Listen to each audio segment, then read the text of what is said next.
તો આપણી સાથે એડવોકેટ અને સામાજિક કાર્યકર્તા સોનલ જોશી જોડાયા છે, સાથે રાજ સિસોદિયા વાલી તરીકે જોડાયા છે. આ બંનેનું કહી શકાય કે સ્વાગત છે. અને સોનલબેન, આ જે ઘટના છે એક સામાજિક ચિંતનનો વિષય છે, કારણ કે છેલ્લા કેટલાય સમયથી આપણે જોઈ રહ્યા છે કે શાળામાં આ પ્રકારના બનાવો સતત વધી રહ્યા છે. ક્યાંક આત્મહત્યા વિદ્યાર્થી કરી રહ્યા છે, તો ક્યાંક આ જે હત્યા છે તેનું રૂપ સામે આવી રહ્યું છે. ત્યારે આ એક ગંભીર મામલો છે. આના વિશે આપ શું કહેશો?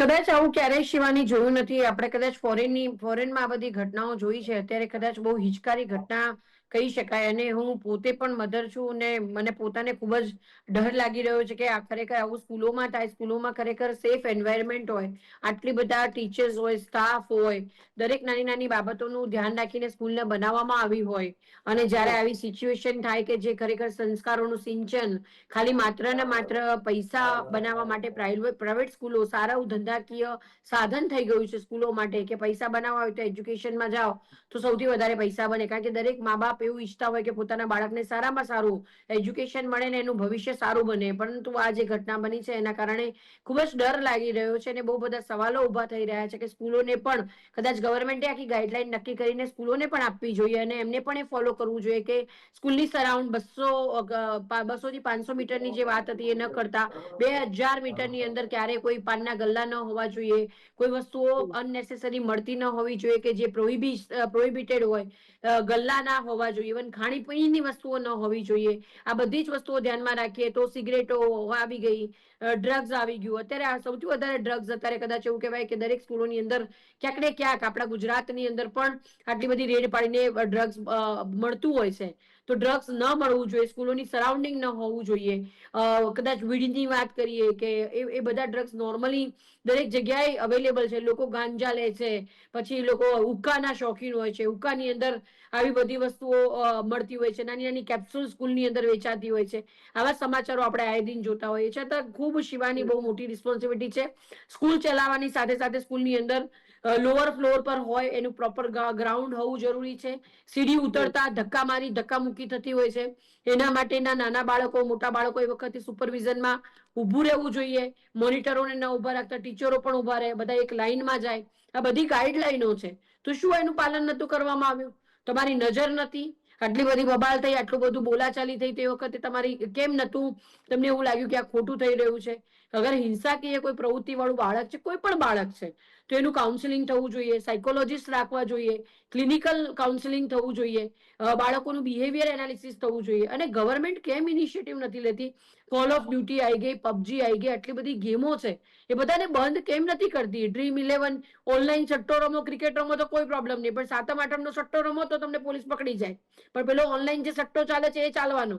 તો આ બધા, અને ઇવન પોતા ક્રિકેટરો પાછા એનું એડવર્ટાઇઝમેન્ટ કરે છે. ઓનલાઈન ગેમો બંધ કરવી ગવર્મેન્ટે ખૂબ જરૂરી છે. આ ગેમ્સના કારણે બાળકોનું ભવિષ્ય ધૂંધળું થઈ રહ્યું છે. જીવન જે સિરીઝો આવી રહી છે નેટફ્લિક્સ ઉપર ને આ બધી જગ્યાએ, એ સિરીઝો પણ બંધ કરવી ખૂબ જરૂરી છે કે જેની અંદર આવી હિંસાત્મક બધી વસ્તુઓ બતાડવામાં આવી રહી છે. બ્રોડકાસ્ટ મિનિસ્ટ્રી પણ બરોબર કામ કરતી નથી. જો એ કરતી હોય, ખાલી સેન્કશન આપી દેવામાં આવે છે કે નથી, સેન્સર બોર્ડે આટલું કાપ્યું, આટલા. કેટલી હિંસા જોવા મળે છે, કેટલું અનનેસેસરી સેક્સ્યુઅલ કન્ટેન્ટ જોવા મળે છે, અને એટલી મારામારી હોય છે, સિગરેટો પીતા, ગાંજો પીતા. અરે તમે વિચાર કરો, બાળકો ટીવી પર કોઈ ગાઈડલાઈન નથી આપણા ત્યાં કે બાળકોની કીકીથી ખબર પડે કે આ બાળક જોઈ રહ્યું છે તો એ ખરેખર એ વિડીયો કન્ટેન્ટ બંધ થઈ જવો જોઈએ. આ બાળક આ વસ્તુ ન જોઈ શકાય. આપણું બાળક શું જોશે ભારત દેશનું, એ ડિસાઈડ કરવું શિવાની આપણી ફરજ આવે છે. અને વાલીઓ પોતે પણ, વાલીઓને પણ બાળકો ગાંઠતા નથી. આવા બાળકોની પરિસ્થિતિ, માતા પિતાની પરિસ્થિતિ પણ બહુ ખરાબ છે. અને એનું કારણ એ જ છે કે જ્યારે ડોપામાઇન રિલીઝ થાય છે, જ્યારે ગેમો રમે છે, કોન્સ્ટન્ટલી એમનું એન્ગેજિંગ મોડમાં હોય છે, એમને કંઈક ને કંઈક વસ્તુ જોઈએ છે, હાઈપર છે, બહુ બધી વસ્તુઓ છે શિવાની. અને ખરેખર આ સ્કૂલ, આવી જો સ્કૂલો હોય તો બધી સ્કૂલોને બંધ કરીને ગવર્મેન્ટના હસ્તક કરવી જોઈએ અને તાત્કાલિક એક્શન લેવાશે એવી આશા રાખીએ. જી. બિલકુલ સોનલબેન, અને આવી જે વાત છે તમામ વાલી પણ કરી રહ્યા છે કે આ પ્રકારની જે શાળાઓ છે કે ત્યાં યોગ્ય પ્રકારના પગલાં પણ ભરવા જરૂરી છે અને ત્યાં દરેક નિયમોનું પાલન થાય છે કે નહીં તે પણ જાણવું જરૂરી છે. રાજભાઈ, શું કહેશો કે એક વાલી તરીકે આ ઘટનાને કેવી રીતે જુઓ છો? કારણ કે આપ પણ એક વાલી છો અને જે વેદના છે આ વાલીઓની, અત્યારે જે ટોળા જે અહીંયા ભેગા થયા છે શાળા ખાતે, તેમનો પણ એક વેદના આ રોષ પ્રત્યે બહાર આવી રહી છે. તો એક વાલી તરીકે આ સમગ્ર ઘટનાને કઈ રીતે જુઓ છો? એમનો આ રોષ નથી. જેમને નાનપણથી મોટો કર્યું હોય, જેમને બાળકને ઉછેર્યું હોય, એમનો હમ. હૃદય આજે રડતો હોય છે કે આપણે નાના બાળકને ઉછેરવા પાછળ કેટલી આપણે ભૂમિકા નિભાવવાની હોય છે ફાધર કે મધર તરીકે. એ લોકોને તો એમ લાગે છે કે એમનો જીવ ગયો ને એ તો મરી ગયા. પણ એમને કેટલાય એ જીવને બચાવવા પાછળ કેટલા રાત અને દિવસ એમને મહેનત કરી હશે. બીજું હું તમને કહું શિવાનીજી કે આ સેવન્થ ડે જે સ્કૂલ છે ને એ સ્કૂલ નથી. One type of scandals of religions conversion. આ લોકો સ્કૂલની આડમાં પણ આ લોકો ધર્મને પરિવર્તન કરાવતા હોય છે. એક રિપોર્ટ હમ. પ્રમાણે નવ ભારતની એક રિપોર્ટ છે જેની અંદર નવ ભારતે જેવો ખુલાસો કર્યો છે, સૌથી વધારે આખા હિન્દુસ્તાનની અંદર ધર્મ પરિવર્તન તાપી જિલ્લામાં થાય છે. આ હમ. લોકો જેટલી બી ક્રિશ્ચિયન સ્કૂલ છે, ક્રિશ્ચિયન મિશનરી, આ લોકો સ્કૂલની આડની અંદર ફંડનો દુરુપયોગ કરીને એ લોકોનો ખાલી એક જ વિઝન છે કે આપણે ધર્મ અને પરિવર્તન કેવી રીતે કરાવી શકાય. બીજું હમ. કે આ જે વ્યક્તિએ આજે સ્ટેપ એટલે ચાકુથી જેને હુમલો કર્યો છે, એ હુમલો હમ. એમને અત્યારથી કે આજે તો નથી કર્યું. એને જી. એમની સાથે કમ્યુનિકેશન, આર્ગ્યુમેન્ટ્સ કે ફાઇટ ઝીરો ગ્રાઉન્ડ ઉપર કેટલી વખતો થઈ હશે. હમ. એમને ટીચરને પણ ખબર હશે. પણ અહીંયાના જે નન કે ફાધર છે એમને એની અંદર ઇન્ટરેસ્ટ નથી. એમને શું, કોઈ બી અંડરવર્લ્ડનો ગુંડો કે માફિયા હોય, એને છોકરાને એડમિશન જોઈતું હોય તો એને ડોનેશન 5 લાખ રૂપિયા આપે સેવન્થ ડે વાળાને તો આપી દે. જી. પણ કોઈ ગરીબનો સંસ્કારના છોકરા હોય એને એડમિશન આ લોકો નહીં આપે. એટલા માટે આ જે વસ્તુઓ છે, બેને કીધું કે કાઉન્સલિંગ, હું પણ એક કાઉન્સિલર છું. હું આ સ્કૂલમાં હું ગયો તો મેં કીધું કે હું કાઉન્સલિંગ માટે મારી ભૂમિકા નિભાવીશ. છોકરાઓને વિના મૂલ્ય એમના જે નન છે કે છે અમારા પોતાના જ કાઉન્સિલર છે. સૌથી પહેલા શિવાનીજી, એમની પાસે શું સર્ટિફાઈડ કાઉન્સિલર છે ખરા? આ સેવન્થ હમ. ડે છે, ડીપીએસ છે, હેબ્રોન છે, આ મોટી મોટી સ્કૂલોમાં તમે જશો, એમની પાસે સર્ટિફાઈડ કાઉન્સિલર એમ માસ્ટર ઓફ સોશિયલ વર્કર છે જ નથી. કયા જી. આધારે આ સ્કૂલ વાળા એક ધંધો ચાલુ કર્યો છે? આપણે આપણા બાળકને સૌથી પહેલા આપણે દેશના એક જવાબદાર વ્યક્તિ કે એક જવાબદાર હોનહાર બનાવવું હોય, એના હમ. દરેક વસ્તુમાં એનું એક કાઉન્સલિંગ કરવો જરૂરી છે. કોઈ પણ સ્કૂલમાં કાઉન્સિલર નથી. તમે કોઈ પણ સ્કૂલમાં તમે જાઓ તો કોઈ પણ સ્કૂલમાં કાઉન્સિલર નથી. એના પાછળ જે આપણે કહી શકાય ને કે સરકાર પણ આપણી એટલી સ્ટ્રોંગ નથી. સરકારને ખબર નથી કે આપણે આપણા કાયદા મુજબ સ્કૂલમાં શું શું રાખવું જોઈએ. આજે જે જી. સોશિયલ વર્કર છે, માસ્ટર ઓફ સોશિયલ વર્ક જેમને કરેલું હોય, દરેક સ્કૂલની અંદર કાઉન્સિલર હોય તો આપણા દેશમાંથી ક્રાઇમ આપણે ઝીરો, આપણે ક્રાઇમને તો આપણે ઝીરો તો ના કરી શકાય, પણ એટલીસ્ટ 100માંથી આપણે 70% આપણે ક્રાઇમને આપણે ડાઉન સ્ટેટ્સ આપણે લઈ શકાય. હમ. બીજી વાત હું તમને કહું, આ જી. સેવન્થ ડે જે સ્કૂલ છે આના ઉપર અવારનવાર કેટલાક ગુના થતા હોય છે. મને જ ખબર નથી કે આપણા શિક્ષણ મંત્રી શું કરે છે અને સ્થાનિક જે તે પોલીસ સ્ટેશન છે એ બી પણ એના જવાબદાર છે આ બનાવ માટે. કારણ કે હમ. એને એક સરખું તો એને મારી ના નાખ્યું. અને ત્યાંના જેને જોયું હોય, ત્યાંના આસપાસ જે ત્યાંના સ્થાનિક છે, જે આઈ વિટનેસ છે, એ પણ એટલા જવાબદાર છે. જ્યારે એ જી. જે ચાકુથી હુમલો કરતો હતો, જોવા વાળા શું ફક્ત વિડીયો બનાવવામાં જ મસ્ત હતા? કોઈ એમને ઇન્ટરફિયર કરવા માટે કેમ નથી આવ્યો? એટલે આપણે હમ. દેશમાં સૌથી કહી શકાય ને કે સૌથી મોટી મુશ્કેલી એ છે કે જ્યારે માણસ મળતો હોય તો લોકો વિડીયો બનાવે છે, પણ ઇન્ટરફિયર કે એમને બચાવ બિલકુલ. પક્ષમાં ઉતારવા માટે 1000માંથી એક જ વ્યક્તિ હોય છે.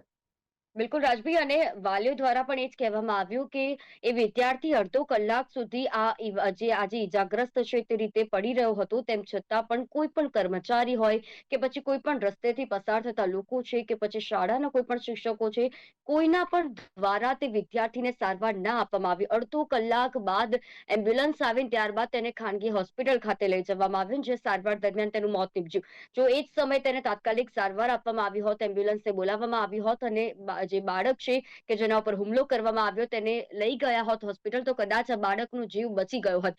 સોનલબેન, આ જ્યારે ઘટનાઓ ઘટે છે આ પ્રકારની, ત્યારે એક સમાજ માટે ચિંતાનો વિષય હોય છે. કારણ કે અત્યારે જોઈએ તો શાળામાં આત્મહત્યાના કેસ વધી રહ્યા છે. જે આપણે થોડા દિવસ પહેલા જોયું કે એક શાળામાં વિદ્યાર્થીનીએ જે છલાંગ લગાવી તેમાંથી વિદ્યાર્થીનું મોત નીપજ્યું, તે વિદ્યાર્થીની આત્મહત્યા કરી. હવે જ્યારે આ હત્યાનો બનાવ બની રહ્યો છે, એટલે કે કલમ પકડવાની હાથમાં જ્યારે જે આ ઉંમર છે કલમ પકડવાની, તે ઉંમરમાં વિદ્યાર્થીઓમાં ક્રૂર માનવતા જોવા મળી રહી છે. શું કારણ એને માનવામાં આવે?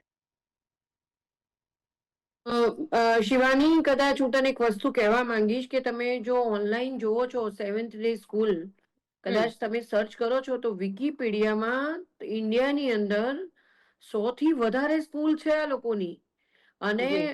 બધી જ માઇનોરિટી પ્રમાણે ચાલી રહેલી છે. જે રાજભાઈ સિસોદિયાએ કીધું એ પ્રમાણે જો તમે સર્ચ કરો તો 100 થી 150 સ્કૂલ્સ છે એમની ઇન્ડિયાની અંદર. એટલે ટૂંકમાં આ લોકો આ એક બહુ જબરજસ્ત પહેલું છે. એના ઉપર વિચારવું ખૂબ જરૂરી છે કે આ કેવી રીતે એ લોકો ખાલી વાતો કરતા હોય. અને રાજવીની વાતથી હું સમજ છું કે એડમિશન ખરેખર નથી મળતા. અને એડમિશન્સ માટે ઇવન જે લોકો બી હોય છે, ઇવન જે પોલિટિકલી સાઉન્ડ હોય, એ લોકોને કે આટલા બ્લોક નંખાઈ આપો, આટલા આટલા પંખા લગાવી દો, આટલું આવી રીતનું સાફ કરાવી આપો. ગવર્મેન્ટ મ્યુનિસિપાલિટી સાથે કનેક્ટેડ હોય તો કહેવાનું કે તમે આટલી વ્યવસ્થા અમને કરી આપો. આ બધી વસ્તુઓ માંગવામાં આવતી હોય છે અને બહુ મોટા પ્રમાણની અંદર એ ડોનેશન માંગવામાં આવતું હોય છે. અને કદાચ રાજભાઈએ 5 લાખ કીધા, પણ આ 15 થી 20 લાખ સુધીની ડિમાન્ડો પણ અમને સાંભળેલી છે કે આટલા બધા અમાઉન્ટ સુધીની ડિમાન્ડો કરવામાં આવતી હોય છે સ્કૂલોની અંદર. અને એડમિશન્સ આપવામાં આવતા હોય છે. અને ત્યારબાદ ખરેખર આ ઘટના ચોંકાવનારી છે. અને ગવર્મેન્ટે આ પહેલું પર પણ નજર રાખવાની જરૂર છે કે સ્કૂલો જે છે એ કોના દ્વારા રન થાય છે, સ્કૂલના માલિકો કોણ છે, ક્યાંથી ફંડિંગ આવે છે, એ ફંડિંગનો ક્યાં ઉપયોગ થાય છે, એ ફંડિંગ બહાર જાય છે કે નહીં, એનો કેવી રીતે આ એક નવો પહેલું ઉઠીને નજરમાં આવ્યો છે અત્યારે જોતા જ શિવાની. અને પેરેન્ટ્સે શું ધ્યાનમાં રાખવું, તો પેરેન્ટ્સે સ્કૂલની ઇન્ક્વાયરી કરવી. જેવી રીતે અત્યારે ઓનલાઈન જોતા જ ખબર પડી કે આવી રીતની વાત છે, તો એ લોકો શું વિચાર કરે, આટલી બધી સ્કૂલો છે, સારું એજ્યુકેશન હશે. સારું એજ્યુકેશન કરતા જે તે વ્યક્તિ પ્રિન્સિપાલ છે, ઓનર કોણ છે, ઓનર રીચેબલ છે કે નહીં, એ લોકલ ઓનર છે કે નહીં. અને હું તો એવું માનીશ ગવર્મેન્ટ સ્કૂલમાં ભણાવો. ગવર્મેન્ટ સ્કૂલની અંદર એટલીસ્ટ ગવર્મેન્ટ રિસ્પોન્સિબિલિટીઝ લેતી હોય છે. અને બહુ જવાબદારીપૂર્વક કહીશ કે ગામડાના ટીચરો, મેં જે સૌથી વધારે રૂરલ એરિયામાં કામ કર્યું છે, અને ગામડાના ટીચરો, પ્રિન્સિપાલો ખૂબ જ જવાબદારી વાળા હોય છે, સરકારી, અને બહુ જ સારી રીતે એજ્યુકેશન બાળકોને આપતા હોય છે, સેન્સિટાઈઝ હોય છે. બાળકોના ભવિષ્ય માટે એ લોકો કંઈક પોતાના પગારમાંથી પણ રકમ વાપરતા હોય છે. એટલે ગવર્મેન્ટ સ્કૂલોને પ્રાધાન્ય આપવું બહુ જરૂરી છે. અને ગવર્મેન્ટે ઇનિશિયેટિવ લઈ આવી જે પણ સ્કૂલો હોય એની તાત્કાલિક ધોરણે ઇન્ક્વાયરી બેસાડવી, એ લોકોના ફંડિંગ વિશે જાણકારી મેળવવી ખૂબ જરૂરી છે. કારણ કે ભારતની અંદર જો આટલા મોટા પ્રમાણમાં લોકોની સ્કૂલો હોય, ને જે પ્રમાણે રાજભાઈએ જો દાવો કર્યો છે, જો એ ધર્મ પરિવર્તનને લઈને કંઈ પણ કોઈ પ્રવૃત્તિ કરવામાં આવતી હોય કે ફંડિંગ વાપરવામાં આવતું હોય, તો આ સ્કૂલના ધોરણે, તાત્કાલિક ધોરણે બધી જ સ્કૂલો રાઈટ નાવ બંધ કરી અને જે પણ બાળકો છે બીજી સ્કૂલોની અંદર શિફ્ટ કરવા માટેની તૈયારી કરવી જોઈએ, એવું મારું સ્પષ્ટપણે માનવું છે. બિલકુલ. અને રાજભાઈ, આપ એક વાલી છો, ત્યારે ખાસ જ્યારે વાલીઓની અત્યારે વાત કરવામાં આવે તો ક્યાંક ને ક્યાંક સમાજમાં સ્ટેટસ સિમ્બોલ જે પ્રસ્થાપિત કરવા માટે, અથવા સમાજમાં સારા દેખાવ માટે પણ અત્યારે વાલીઓ જે છે તે અન્ય દેખાવની હોડમાં આવીને આવા પ્રકારની શાળાઓમાં એડમિશન લેતા હોય છે કે ભાઈ સારી શાળા છે, ઇન્ટરનેશનલ શાળા છે, તો ત્યાં જઈને વિદ્યાર્થી તો ભણશે જ, પરંતુ સાથે સાથે સમાજમાં તેમનું પણ સ્ટેટસ સિમ્બોલ થશે. તો આની હોડમાં પણ આવીને વાલીઓ આ પ્રકારની શાળામાં એડમિશન લેતા હોય છે, ત્યારે કેટલું ધ્યાન દેવાની જરૂર છે વાલીઓએ પણ? મેડમ, આ તો જસ્ટ ફોર આપણે શું કહેવાય કે મારા બાજુવાળા ઇન્ટરનેશનલમાં મૂકેલું છે ને, તો મારે બી ઇન્ટરનેશનલમાં રાખવું છે છોકરાઓને. આ ખરેખર એકદમ વાહિયાત વાતો છે. આપણે જે પ્રમાણમાં પેરેન્ટ્સનું એજ્યુકેશન હોય એ જ પ્રમાણમાં એમને છોકરાને એજ્યુકેશન આપવું જોઈએ. બીજું એવું નથી કે તમે ઇન્ટરનેશનલ સ્કૂલમાં જઈને જ તમે ઇન્ટરનેશનલ બની શકો છો. હાવ ખોટું છે. ઇન્ટરનેશનલ નામ તો એકદમ ખોટું છે. એજ્યુકેશન ઝીરો છે, કંઈક નથી. એના કરતા અત્યારે બેને કીધું કે આપણે સરકારી જે સ્કૂલ છે, ગવર્મેન્ટ રેકગ્નાઇઝ મ્યુનિસિપલ કોર્પોરેશનની સ્કૂલ છે, એની અંદર થોડું આપણે ચેન્જીસ અને થોડું ડિસિપ્લિન આપણે મેન્ટેન રાખીએ તો પ્રાઇવેટ સ્કૂલમાં જવાની કોઈ જરૂરત જ નથી. પણ કોર્પોરેશનની સ્કૂલમાં બી બેન શું છે કે કોર્પોરેશનની સ્કૂલમાં અત્યારે ઇંગ્લિશ મીડિયમ તો બનાવી દીધી, પણ શિક્ષક જ ને ઇંગ્લિશ નથી બોલતા આવડતું, શિક્ષકને જ વોવેલ્સ ખબર નથી, એલ્ફાબેટિક્સ ખબર નથી, તો વાલીઓ અને પેરેન્ટ્સે મજબૂરીના કારણે કોઈક ના કોઈક પ્રાઇવેટ સ્કૂલમાં અને મિશનરીના સ્કૂલમાં પોતાના છોકરાને ભણાવવા જતા હોય છે.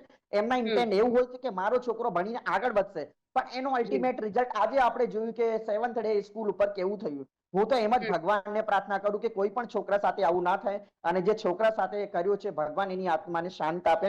અને બીજું સ્કૂલ ઉપર તો કાર્યવાહી થવી જોઈએ, આની માન્યતા પણ રદ થવી જોઈએ. જેમ પ્રમાણે બેને કીધી કે એમની એક સ્કૂલ નથી બેન, આ સાચી વાત છે. હેબ્રોનની પાછળ આપણે મણિનગર ઈસ્ટ રેલવે સ્ટેશનની પાછળ પણ હેબ્રોનનો એક પ્રે સ્ટેશન છે.